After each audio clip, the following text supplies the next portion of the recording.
Hello everyone, मैं हूं Mayank Gildiyal. Welcome to our YouTube channel Takshashila classes build the foundation. आज हमारा हिस्ट्री का 7th लेक्चर है। अभी तक हमने हिस्ट्री के 6 लेक्चर पढ़ लिए हैं, जिसमें हमने फर्स्ट मुस्लिम अटैक से दिल्ली सल्तनत की पहली डायनेस्टी स्लेव डायनेस्टी का अंत कर दिया है। ठीक है, अगर आप आज ये लेक्चर पहली बार देख रहे हैं तो इससे पहले हमारे पुराने लेक्चर ज़रूर देखें, नहीं तो आपको यहाँ तक कुछ खास समझ नहीं आने वाला है। ठीक है, आज हम स्टार्ट करेंगे। स्लेव डायनेस्टी हम पढ़ चुके हैं, स्लेव डायनेस्टी हम ख़त्म कर चुके हैं, और खिलजी डायनेस्टी जो मलिक फ़िरोज़ ने स्टार्ट की थी जलालुद्दीन फ़िरोज़ खिलजी के नाम से। ठीक है, तो उस डायनेस्टी खिलजी डायनेस्टी का हम पहला रूलर पढ़ चुके हैं, जो कौन है हमारा मलिक फ़िरोज़, जलालुद्दीन फ़िरोज़ खिलजी। वो फर्स्ट रूलर था आपका खिलजी डायनेस्टी का। उसके बाद हमने पढ़ा अगला रूलर कौन बनता है। अगला रूलर बनता है अलाउद्दीन खिलजी। कैसे बनता है? 1296 में जब देवगिरी महाराष्ट्र को लूट के आता है बिना बताए, और काड़ा नामक जगह जाता है जहाँ का इक्तेदार हुआ करता था। ठीक है, वहाँ जाता है, वहाँ इसकी एक षड्यंत्र होता है मलिक फ़िरोज़ को फंसाने का। तो मलिक फ़िरोज़ कारा आता है और फिर ये धोखे से उसकी हत्या कर देता है और ख़ुद सुल्तान बन जाता है। कौन? अलाउद्दीन खिलजी। तो चलो स्टार्ट करते हैं अलाउद्दीन खिलजी। तो अलाउद्दीन खिलजी का जो टाइम पीरियड है ये आपका है 1296 से 1316, 1296 से 1316। ये अलाउद्दीन खिलजी का टाइम पीरियड है। इसका रूलिंग पीरियड है दिल्ली सल्तनत में अलाउद्दीन खिलजी का। अब इसके बारे में कुछ जान लेते हैं। इन 1266 इसका जन्म हुआ। 1266 में इसका जन्म हुआ। कहाँ पे इसका जन्म हुआ? कहाँ पे? अफगानिस्तान में अलाउद्दीन खिलजी का जन्म हुआ है। कहाँ पे? अफगानिस्तान में। किसका जन्म हुआ है? अलाउद्दीन खिलजी का। ठीक है, इसका जो रियल नेम है, अलाउद्दीन खिलजी का जो रियल नेम है, इसका रियल नेम क्या है? अलाउद्दीन खिलजी का जो रियल नेम है वो है आपका अली गुरशास्प। क्या है? अली गुरशास्प। अली गुरशास्प इसका रियल नेम है अलाउद्दीन खिलजी का। इसका जो कोरोनेशन हुआ है, इसका जो राज्याभिषेक हुआ है दिल्ली सल्तनत में, वो बलबन के महल में हुआ था। बलबन के लाल महल में। कहाँ पे? जो बलबन का एक महल था, लाल महल, दिल्ली सल्तनत में बलबन के लाल महल में। बलबन के लाल महल में क्या हुआ है? बलबन के लाल महल में इसका कोरोनेशन, इसका राज्याभिषेक। ठीक है, क्या हुआ है बलबन के महल में? इसका राज्याभिषेक, इसका कोरोनेशन हुआ है। किसका? अलाउद्दीन खिलजी का। उसके बाद अलाउद्दीन खिलजी के बारे में एक बात और है कि जोधपुर अभिलेख में इसको भगवान से कंपेयर किया गया है, कंपेयर टू गॉड। कौन से अभिलेख में? जोधपुर अभिलेख में। कौन सा अभिलेख में? जोधपुर। बहुत सारे अभिलेख में इसका जिक्र है, लेकिन हम जोधपुर अभिलेख पढ़ते हैं। जोधपुर अभिलेख इंपॉर्टेंट इसलिए हो जाता है क्योंकि ये लेख संस्कृत में लिखा गया है। तो जोधपुर अभिलेख में जोधपुर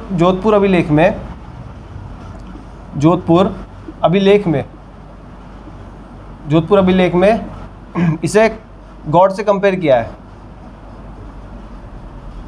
कंपेयर टू गॉड। इसे गॉड से कंपेयर किया गया है। और ये जो अभिलेख है, जोधपुर अभिलेख है, इसकी भाषा ये किस भाषा में लिखा है? संस्कृत भाषा में। किसमें? संस्कृत भाषा में लिखा गया है जोधपुर अभिलेख, जिसमें इसको कंपेयर किया गया है गॉड से, कंपेयर टू गॉड। कौन सा अभिलेख? जोधपुर अभिलेख। तो इसका रियल नेम क्या बताया मैंने आपको? अली गुरशास्प। 1266 में बॉर्न हुआ। कहाँ पे? अफगानिस्तान में। जोधपुर अभिलेख में, जो कि एक संस्कृत का अभिलेख है, उसमें इसको भगवान कंपेयर टू गॉड किया गया है। ठीक है, इतना नोट करें। इतना अलाउद्दीन खिलजी के बारे में आपने लिख लिया होगा। इसके बाद इसने क्या क्या काम करे दिल्ली सल्तनत में, उसके बारे में लिखेंगे।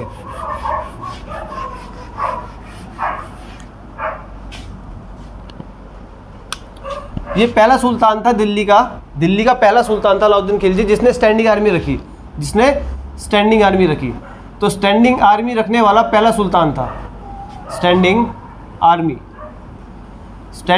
रखने वाला पहला सुल्तान कौन है? अलाउद्दीन खिलजी।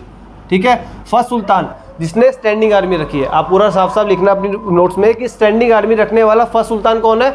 अलाउद्दीन खिलजी। उसके बाद he is the first sultan जिसने आर्मी को सैलरी पे करना स्टार्ट किया। अभी तक किसी भी सुल्तान ने आर्मी के किसी भी आर्मी के ऑफिसर को या किसी को भी सैनिक को कभी सैलरी नहीं दी। उनको हड़पे गए प्रांत से कुछ दे दिया जाता था या कुछ ज़मीनें दे दी जाती थी। तो ये पहला सुल्तान था। उससे पहले क्या हो रहा था कि युद्ध में जो प्रांत हड़पे हैं उनमें से कुछ हिस्सा दे दिया या कुछ और दे दिया, सोना दे दिया, चांदी दे दिया। लेकिन ये पहला सुल्तान था जिसने आर्मी को सैलरी बेस पे रखा, आर्मी के लिए सैलरी की। तो फर्स्ट सुल्तान जिसने आर्मी के सैलरी रखी, फर्स्ट सुल्तान जिसने आर्मी को सैलरी बेस रखा, ठीक है, किसके, सैलरी के, तनख्वाह। इसने आर्मी ऑफिसर्स की, आर्मी के सैनिकों की तनख्वाहें फिक्स कर दी। किसने, अलाउद्दीन खिलजी ने। तो फर्स्ट सुल्तान जिसने स्टैंडिंग आर्मी रखी। स्टैंडिंग आर्मी से आप क्या समझो, स्टैंडिंग आर्मी मतलब जो हमेशा प्रिपेयर है वॉर के लिए, जो हमेशा वॉर के लिए एक तरीके से प्रिपेयर है, स्टैंडिंग आर्मी उसे बोलेंगे, ठीक है। दूसरा, आर्मी, इसने आर्मी को सैलरी देना स्टार्ट किया, आर्मी को वेतन देना, जो महीने का वेतन था वेतन देना स्टार्ट किया, सैलरी देनी स्टार्ट करी। किसने, अलाउद्दीन खिलजी ने। अब अलाउद्दीन खिलजी के टाइम पे करप्शन बहुत हुआ करता था, बहुत ज़्यादा करप्शन था उस समय। किस समय, अलाउद्दीन खिलजी के रूलिंग पीरियड में बहुत ज़्यादा करप्शन हुआ, क्योंकि इसने काम करे ऐसे, इसने मार्केट में वस्तुओं के प्राइस भी सबसे पहले इसने फिक्स किए। जो मार्केट में वस्तुएं बिका करती थी, जो मार्केट थी, दिल्ली सल्तनत का जो बाजार था, उस वहाँ पे जो वस्तुएं थी उनका जो दाम है, दाम को इसने निर्धारित किया। क्या करा, दाम को निर्धारित, जो मार्केट में जो ऑब्जेक्ट्स हैं उसके प्राइस को इसने फिक्स किया। किसने, अलाउद्दीन खिलजी ने। आर्मी को सैलरी देना इसने स्टार्ट किया। अब जब इसने आर्मी को सैलरी देना स्टार्ट किया तो वहाँ भी भ्रष्टाचारी शुरू हो गई, वहाँ भी करप्शन शुरू हो गया। करप्शन कैसे स्टार्ट हुआ, देखो, जिस आर्मी, मान लो अलग अलग प्रांत में अलग अलग आर्मी के सोल्जर्स थे, अलग अलग सैनिक थे, हर प्रांत में अलग सैनिक था। तो जब एक आदमी एक बार सैलरी ले लेता था, एक बार अपनी तनख्वाह ले लेता था, तो दोबारा आ जाता था दूसरे प्रांत का बोल के खुद को।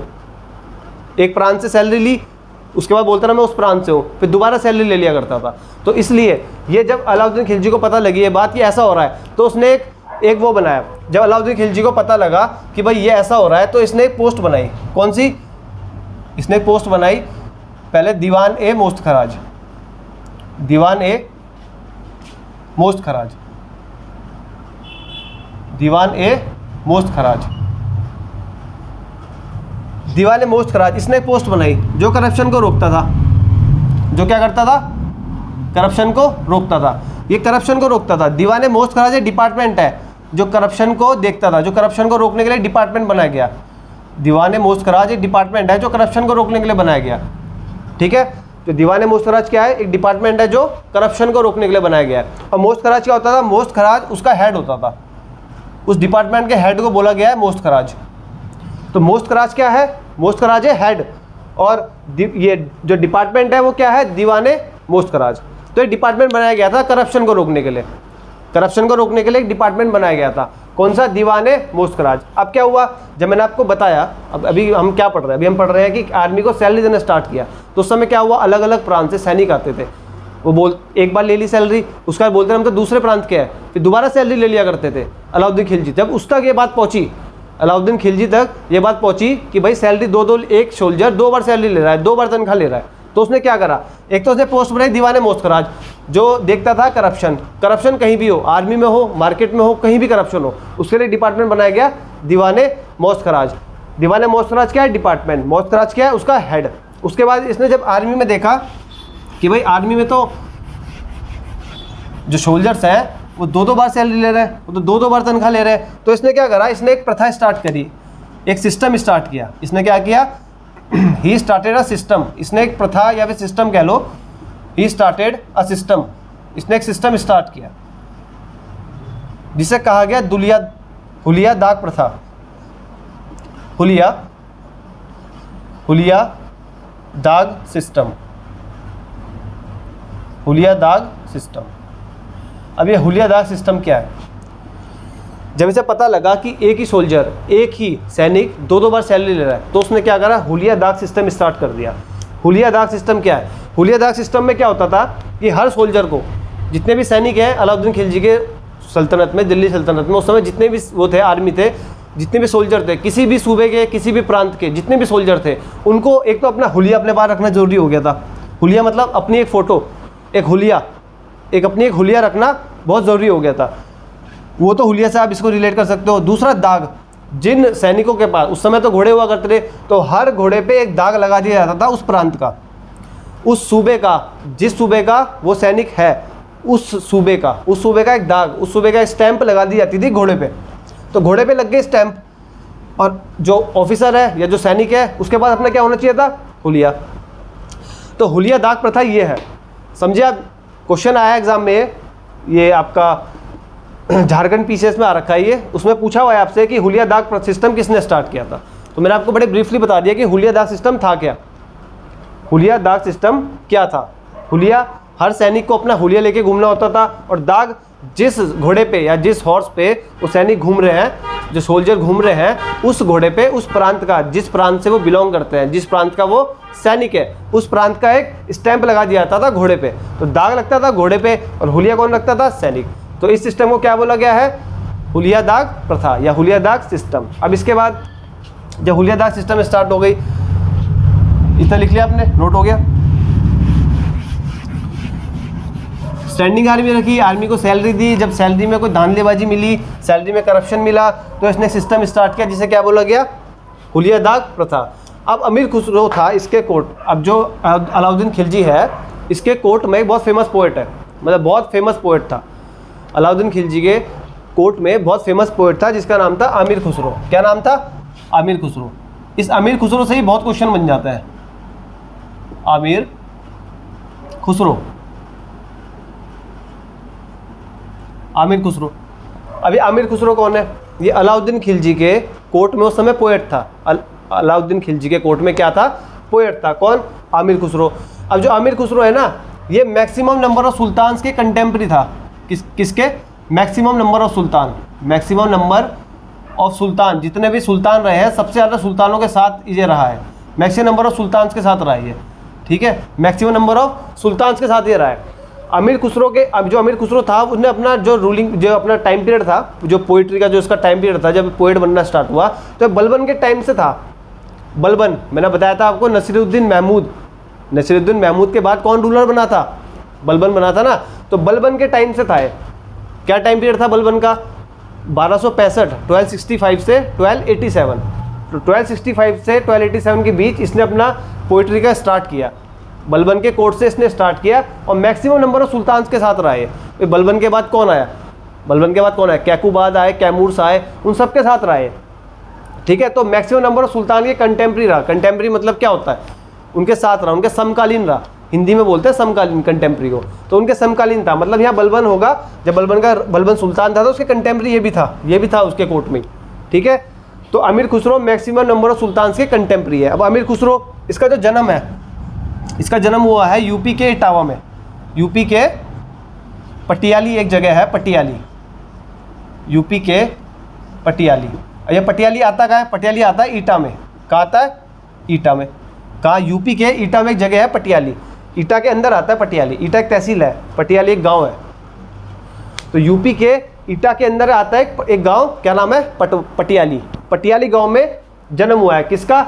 आमिर खुसरो का। हम अमीर खुसरो की बात कर रहे हैं। इसका जन्म यूपी के एक गांव ईटा के पटियाली में आता है। ईटा तहसील है और पटियाली का एक गांव है, यहाँ इसका जन्म हुआ है। अब अमीर खुसरो के बारे में और पढ़ेंगे।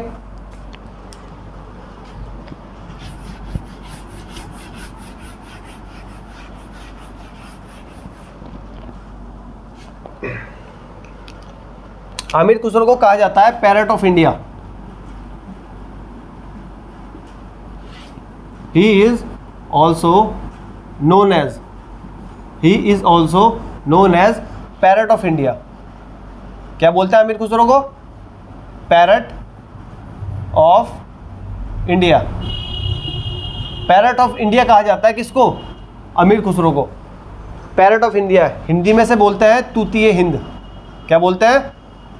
तूती ए हिंद। हिंदी में क्या बोलते हैं इसे? तूती ए हिंद। तो आमिर खुसरो को क्या बोला गया है? Parrot of India. इसे पैरेट ऑफ इंडिया बोला गया है। किसको? आमिर खुसरो को। इससे बहुत क्वेश्चन बनते हैं आमिर खुसरो से, कई बार इससे क्वेश्चन पूछे गए हैं। किससे? आमिर खुसरो से। इसलिए हमेशा इसके बारे में जो मैं लिखवा रहा हूँ इसको नोट डाउन कर ले, ठीक है, बहुत सीरियसली। ये सब इंपॉर्टेंट है, इस कारण में जो भी लिखवा रहा हूँ सभी इंपॉर्टेंट है वो। तो इसे क्या बोलते हैं? Parrot of India. तूतीए हिंद बोलते हैं। आमिर खुसरो को क्या बोलते हैं? तूतीए हिंद। इसके बाद हम नेक्स्ट पॉइंट पे आते हैं। इसी ने कश्मीर को, जो कश्मीर को हम कहते हैं ना स्वर्ग, paradise of earth, paradise of earth, धरती का स्वर्ग। सुना होगा आपने, बचपन से सुनते आ रहे होंगे कि कश्मीर को धरती का स्वर्ग कहते हैं। तो किसने कहा था सबसे पहले? ये सबसे पहले कहा था अमीर खुसरो ने। अमीर खुसरो ने ही कश्मीर को सबसे पहले कहा था धरती का स्वर्ग, paradise of earth.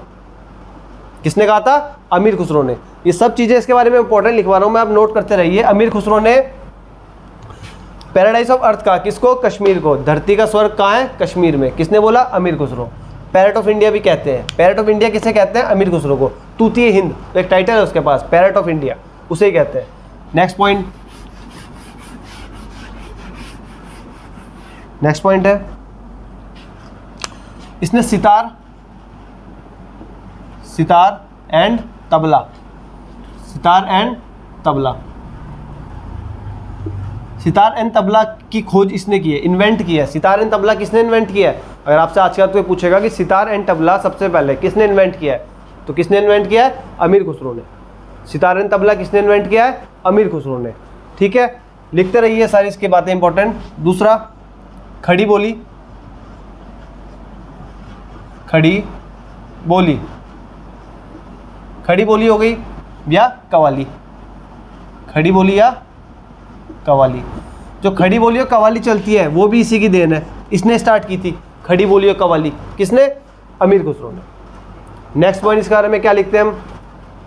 Sitar and tabla हो गया, खड़ी बोली एंड कवाली हो गई। इसकी एक फेमस बुक है, इसकी एक फेमस बुक है, फेमस बुक, इसकी एक फेमस बुक है किसकी? अमीर खुसरो की, जिसका नाम है खामसाए खुसरो। क्या नाम है? खामसाए खुसरो, खामसाए खुसरो। तो इसकी फेमस बुक कौन सी है? खामसाए खुसरो। तो मैंने आपको क्या क्या बताया अमीर खुसरो के बारे में? इसे पैरेट ऑफ इंडिया कहते हैं, तूतीय हिंद। कश्मीर को पैराडाइज ऑफ अर्थ किसने कहा? अमीर खुसरो ने। सितार एंड तबला की किसने खोज करी? कौन है इन्वेंटर इसका? अमीर खुसरो। और क्या बताया मैंने आपको?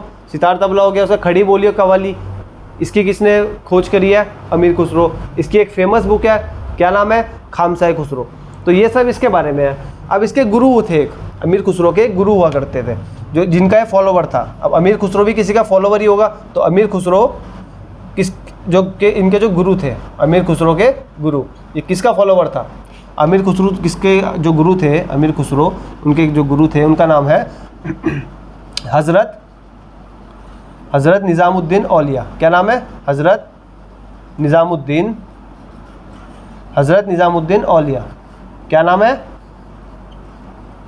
हज़रत निज़ामुद्दीन औलिया। अब ये हज़रत निज़ामुद्दीन औलिया कौन है? ये हम पढ़ेंगे तुगलक डायनेस्टी के स्टार्टिंग में पढ़ेंगे इनके बारे में थोड़ा सा। लेकिन जब हम पढ़ेंगे ना सूफ़ी मूवमेंट्स पढ़ेंगे, भक्ति एंड सूफ़ी मूवमेंट्स पढ़ेंगे, तो भक्ति मूवमेंट्स तो हिंदुओं के हैं, सूफ़ी मूवमेंट्स जो मुस्लिम्स के हैं, उसमें हज़रत निज़ामुद्दीन औलिया के बारे में पढ़ेंगे। हज़रत निज़ामुद्दीन औलिया के बारे में हम तभी पढ़ेंगे, सूफीज़म में पढ़ेंगे डीपली, बहुत डीपली पढ़ेंगे इनको हज़रत निज़ामुद्दीन औलिया को। ये एक सूफ़ी संत थे, जैसे मोइनुद्दीन चिश्ती, ख्वाजा मोइनुद्दीन चिश्ती, जो 1192 में मोहम्मद गौरी के साथ आए थे, जो अजमेर शरीफ है उन्हीं की दरगाह है ना वो। मैंने आपको बताया था, जब मैंने मोहम्मद गौरी पढ़ाया था तब मैंने आपको बताया था, क्या बताया था कि 1192 में सेकेंड बैटल ऑफ तराइन के समय मोहम्मद गौरी के साथ आए थे। कौन आए थे? ख्वाजा मोइनुद्दीन चिश्ती। तो ख्वाजा मोइनुद्दीन चिश्ती है जिनकी अजमेर शरीफ की दरगाह है, वो भी एक सूफ़ी संत थे और ये भी एक सूफ़ी संत है।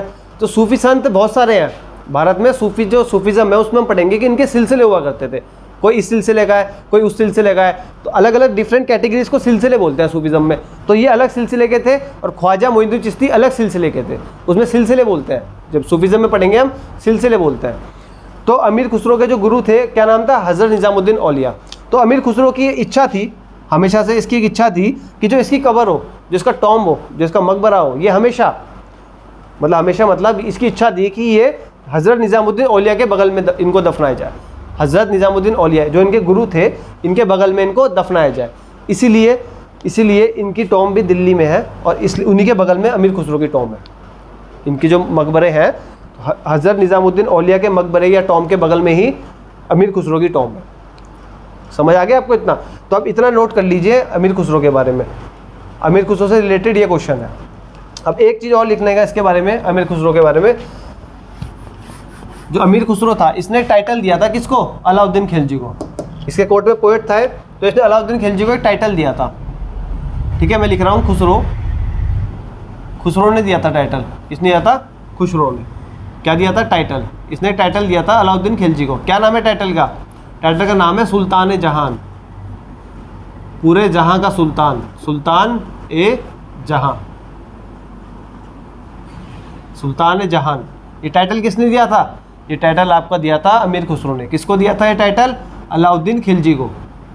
कंफ्यूज मत होना किसी भी चीज़ में, अलाउद्दीन खिलजी को टाइटल दिया गया था, अलाउद्दीन खिलजी को। और दिया किसने था?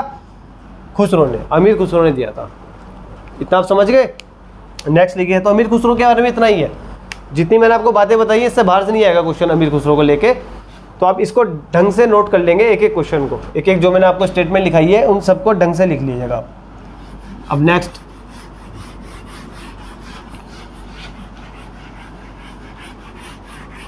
अब इसके बाद अलाउद्दीन खिलजी है जो, वो जाता है अटैक करने। उसके स्टार्ट होते हैं मिशन। वो कहाँ का अटैक करता है वो पढ़ेंगे हम, अलाउद्दीन खिलजी के मिशंस पढ़ेंगे। तो इसके नॉर्थ मिशंस भी हैं और इसके साउथ मिशन भी है, इसके नॉर्थ मिशन भी है एंड साउथ मिशन भी है। तो जो इसका पहला मिशन है, आप एक काम करें पहले लिख लें इसके नॉर्थ मिशन। क्या लिख लें इसके? North mission. इसने नॉर्थ में कहाँ का मिशन करे? इसके नॉर्थ मिशन, नॉर्थ में अटैक, इसके नॉर्थ इंडिया की बात हो रही है, ठीक है? नॉर्थ में मतलब इंडिया के नॉर्थ की बात हो रही है। तो नॉर्थ मिशन, तो नॉर्थ मिशन में इसका जो पहला अटैक था, पहला अटैक इसका कब था? इन 1298, 1298 में इसने अपने नॉर्थ में पहला अटैक करा। अगर आपको याद होगा तो साउथ में इसका फर्स्ट अटैक 1296 में था, लेकिन अभी हम नॉर्थ मिशन पढ़ रहे हैं इसलिए हम पहले 1298 का पढ़ेंगे। अगर हम साउथ मिशन पहले पढ़ाता अगर मैं, तो 1296 में इसने किया था। कहाँ किया था? देवगिरी महाराष्ट्र में। आपको याद होगा देवगिरी महाराष्ट्र में गया था ना, वहाँ से लूट के ले आया था और वहाँ की राजकुमारी को भी ले आया था अपने साथ, काड़ा नामक जगह पे जहाँ का ये इक़्तिदार था।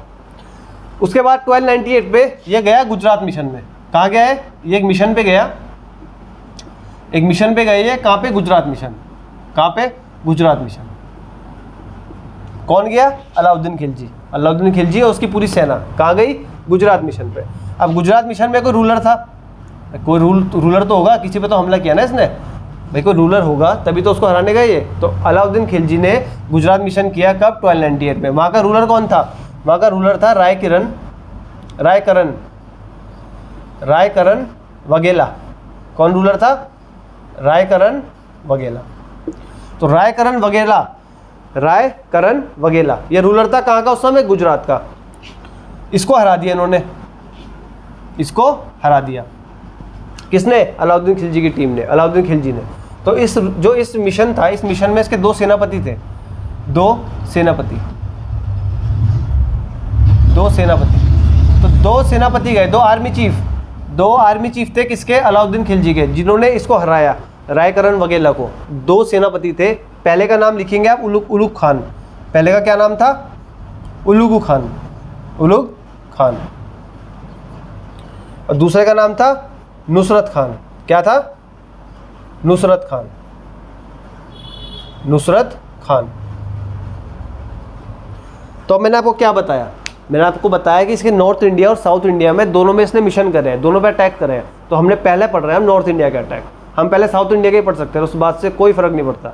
तो पहले हमने नॉर्थ इंडिया स्टार्ट करी है। तो नॉर्थ इंडिया में इसका पहला अटैक हुआ है 1298 में। कब हुआ है? 1298 में। 1298 में इसका पहला अटैक हुआ। कहाँ पे? गुजरात पे। ये गुजरात मिशन पे गया और अपने दो सेनापति को लेके गया। दो सेनापति मतलब पूरी टीम थी, लेकिन इसके दो सेनापति ने वहाँ पे धावा बोला, और एक का नाम था उलुग खान, दूसरे का नाम था नुसरत खान, ठीक है? और उस समय गुजरात का रूलर कौन था? जो गुजरात का रूलर था वो आपका कौन था? रायकरण वगेला। समझिए इतना आप। उसके बाद रायकरण वगेला हार गया। उस समय इसके दो सेनापति कौन थे? उलुग खान और नुसरत खान। इसके बाद क्या हुआ? इसके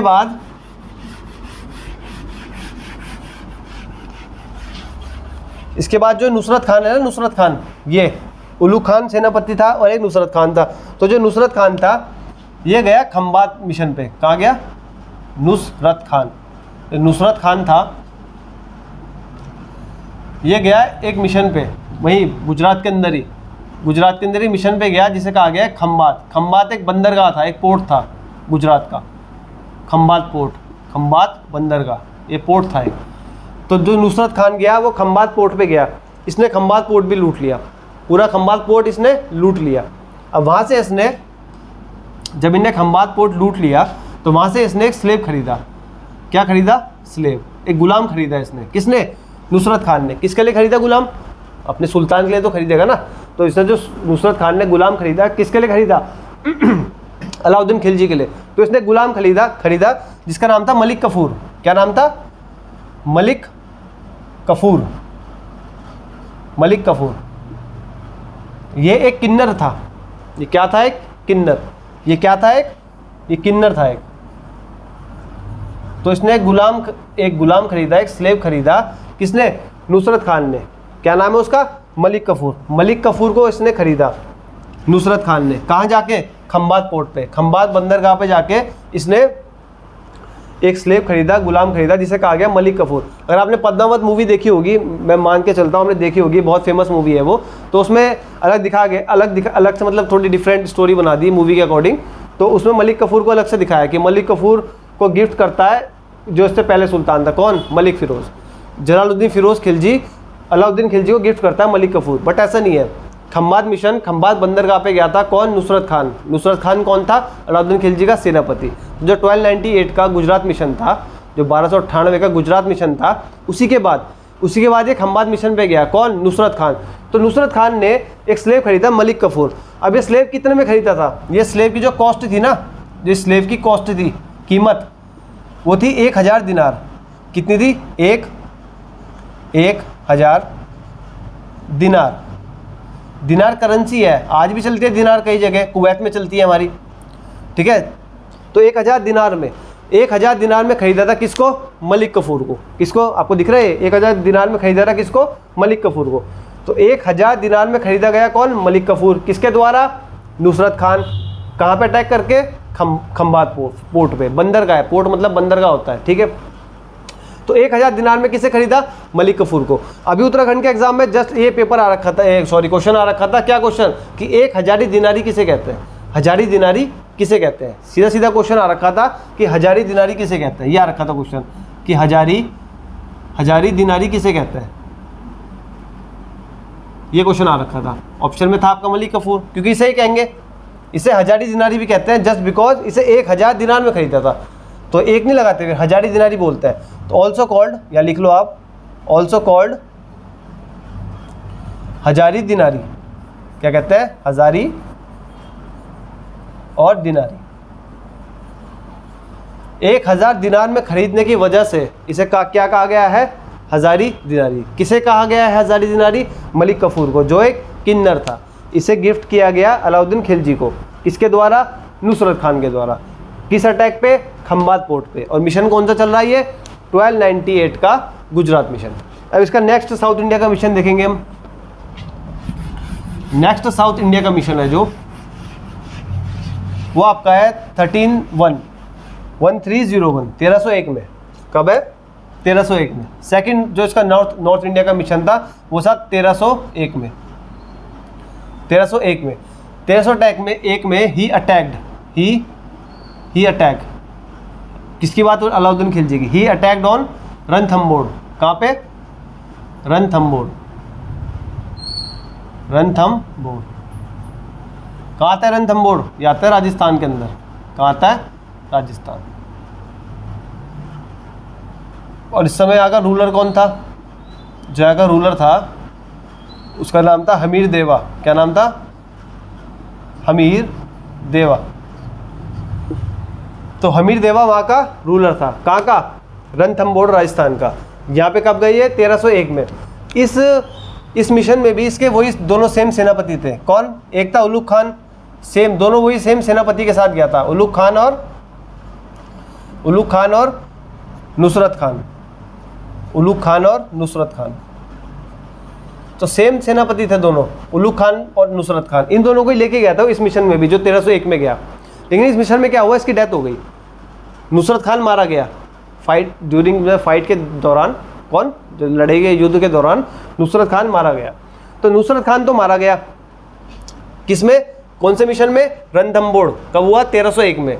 और इस मिशन के बारे में एक और बात लिख लेना। इस मिशन में इन दोनों ने पहली बार जौहर देखा था। जौहर। इस मिशन में पहली बार इन्होंने क्या देखा था? जौहर। अबे जौहर क्या है?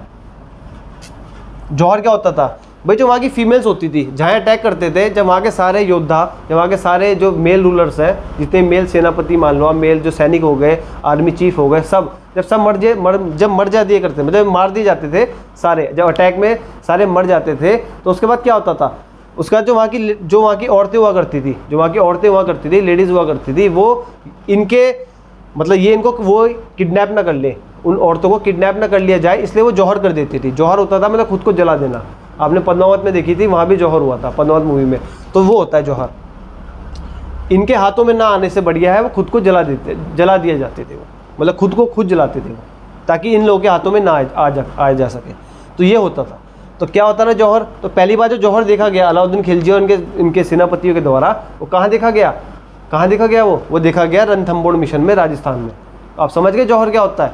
जौहर होता है कि जब भाई किसी प्रांत में इन्होंने हमला किया, मतलब रणथंबोर में इन्होंने हमला किया राजस्थान में, तो जब वहाँ के सारे मेल रूलर, जितने मेल सेनापति थे, आर्मी चीफ थे, जब सबकी हत्या कर दी जाती थी, तो वहाँ की औरतें खुद को इनसे बचाने के लिए क्या करती थी, जौहर करती थी। समझ गए इतना, आप इनको नोट डाउन कर लेना। तो जौहर सबसे पहले किस मिशन पे देखा, 1301 के मिशन पे, नॉर्थ इंडिया के मिशन पे, नोट कर लेंगे, आपने दिख रहा होगा। ओके, अब इसका नेक्स्ट जो नॉर्थ इंडिया का मिशन है उसे देखेंगे।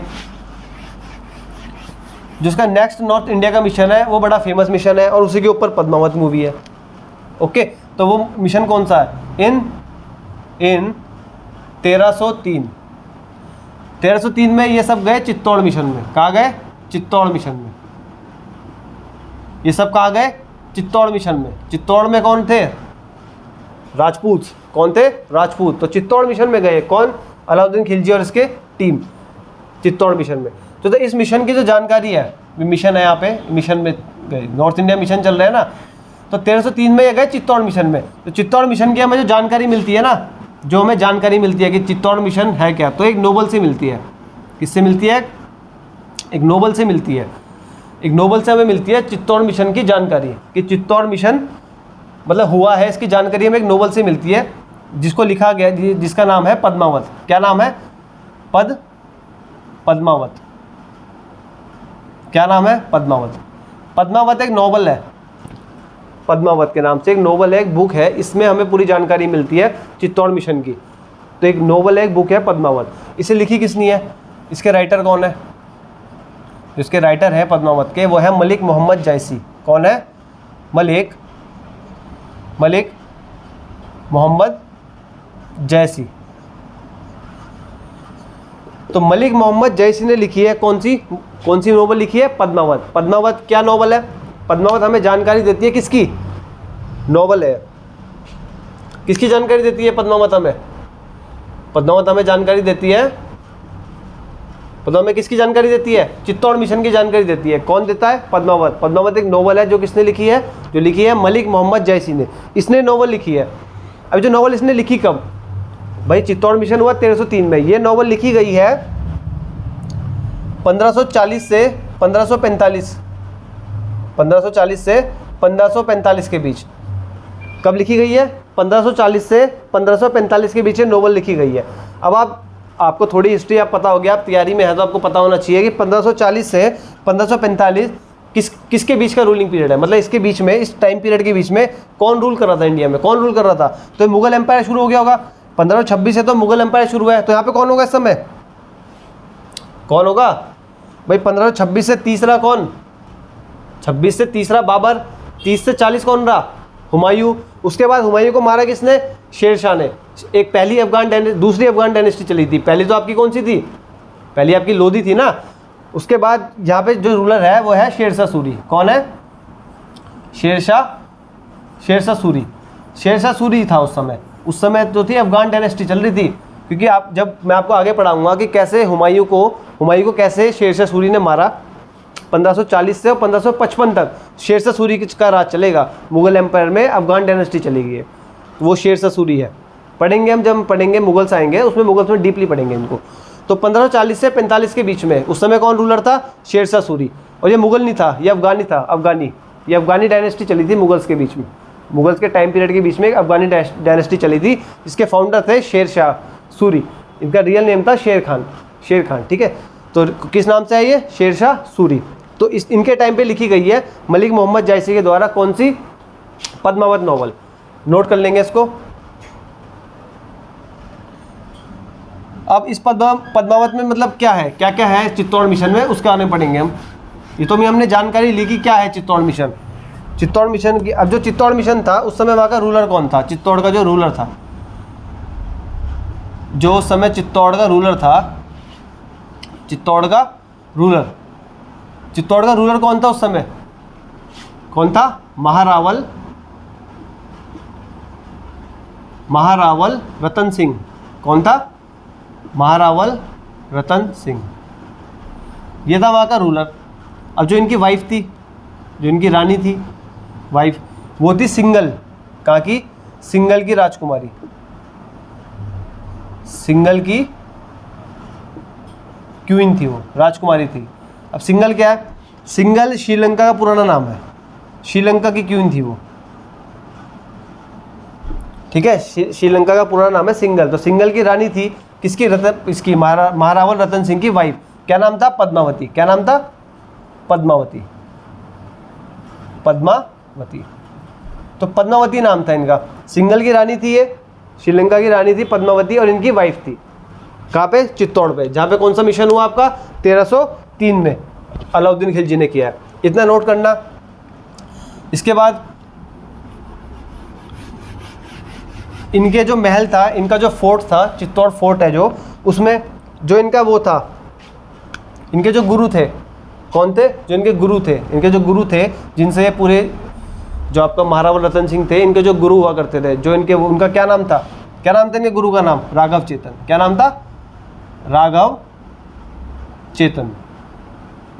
चेतन नाम था। पुरोहित थे इनके। क्या थे? पुरोहित। राघव चेतन। तो राघव चेतन पुरोहित हुआ करते थे किनके? महारावल जो रतन सिंह थे, महारावल रतन सिंह के पुरोहित, और जो उनके वो हुआ करते थे गुरु, वो कौन थे? राघव चेतन। अब इनके दो सेनापति थे, दो सेनापति, आर्मी चीफ हुआ करते थे महारावल रतन सिंह के। आर्मी चीफ कौन कौन हुआ करते थे? पहला होता रहा गौरा सिंह। कौन? गौरा सिंह। और दूसरा हुआ करता रहा बादल सिंह। कौन? बादल सिंह।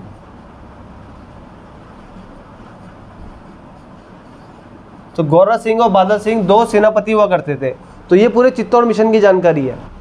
मैंने आपको बताया 1303 में चित्तौड़ मिशन में गया। चित्तौड़ में हमारे वहाँ राजपूत थे। उस समय कौन थे वहाँ पे? राजपूतों का रूलिंग पीरियड चल रहा था। इस अटैक की 1303 के चित्तौड़ मिशन की जानकारी हमें कहाँ से मिलती है? हमें मिलती है एक नोवेल है जिसका नाम है पद्मावत। किसने लिखी है? मलिक मोहम्मद जायसी ने। मलिक मोहम्मद जायसी ने लिखी है पद्मावत। कब लिखी है?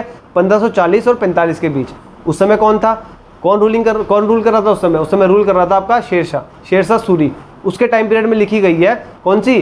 पद्मावत नोवेल। उसमें मिलती है हमें पूरी जानकारी इसके बारे में। इतना नोट कर लेना।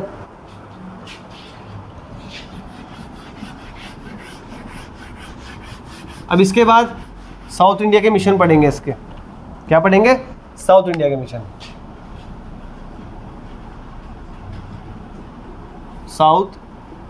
अब साउथ इंडिया के मिशन पढ़ते हैं। साउथ इंडिया के मिशन में सबसे पहले तो वही मिशन है आपका जो उसने 1296 में किया। इन 1296 में ही अटैक्ड ऑन, इसने कहाँ अटैक किया? इसने अटैक किया देवगिरी पे। कहाँ पे? देवगिरी। देवगिरी कहाँ आता है आपका? महाराष्ट्र। देवगिरी कहाँ आता है? महाराष्ट्र में।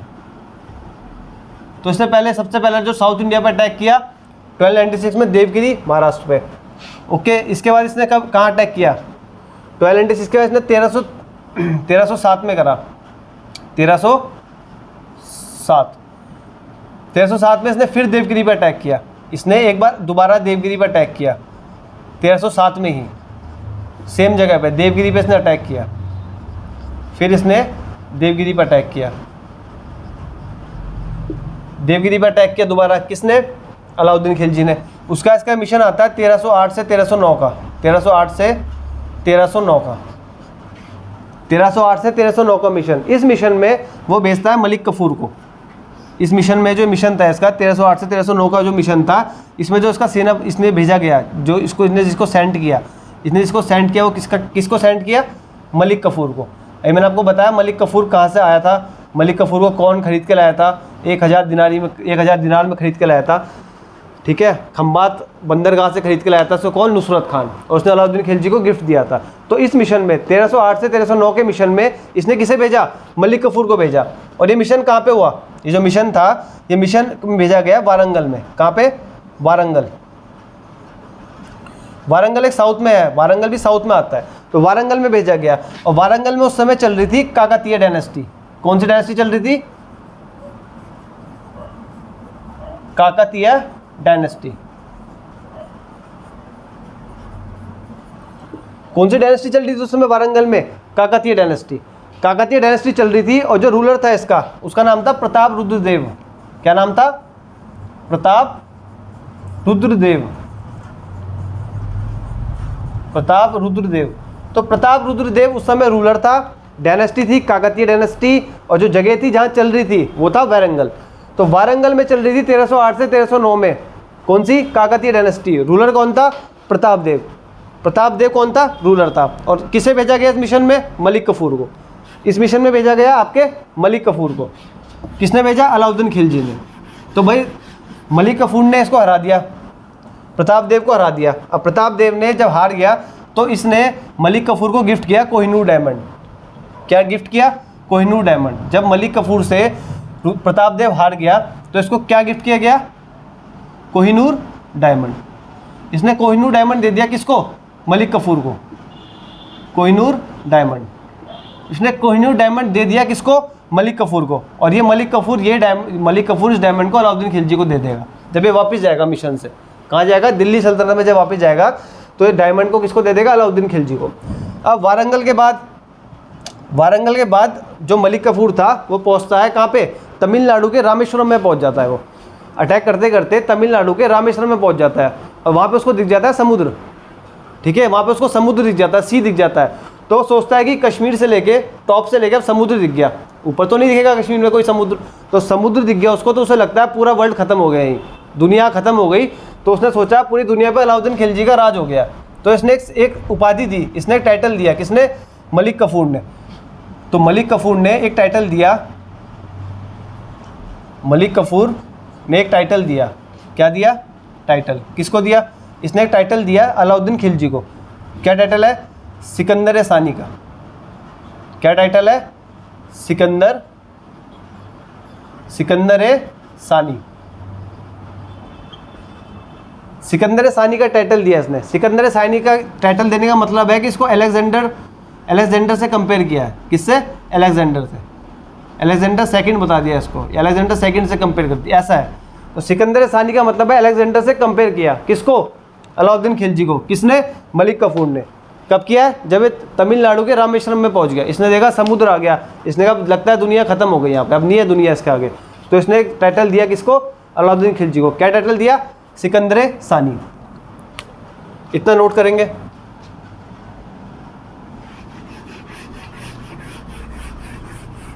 और अलाउद्दीन खिलजी ने क्या क्या करा है?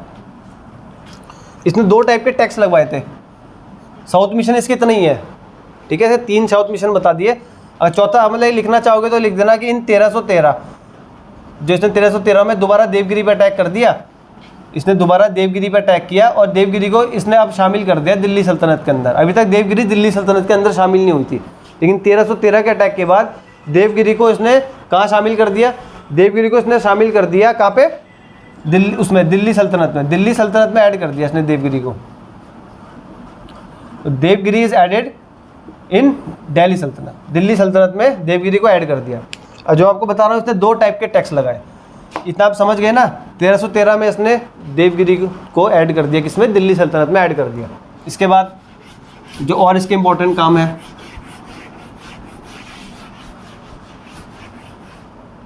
और ये एक बड़ा टॉपिक है, ठीक है, तो इसको हम टैक्स तक रखते हैं आज। तो इसने दो टाइप के टैक्स लगाए। इसने क्या करे? टैक्स लगाए। कितने? 2 टाइप्स के। 2 टाइप्स के इसने टैक्स लगाए अपने रूलिंग पीरियड में। एक टैक्स को कहा गया है घराई। क्या कहा गया है? घराई टैक्स। और दूसरा इसने लगाया एक टैक्स, उसे बोलते हैं चराई टैक्स। घराई और चराई टैक्स। अब नाम से आप आइडिया लगा सकते हो, जो घराई टैक्स था वो एक हाउस टैक्स था। क्या था? एक काइंड ऑफ हाउस टैक्स था।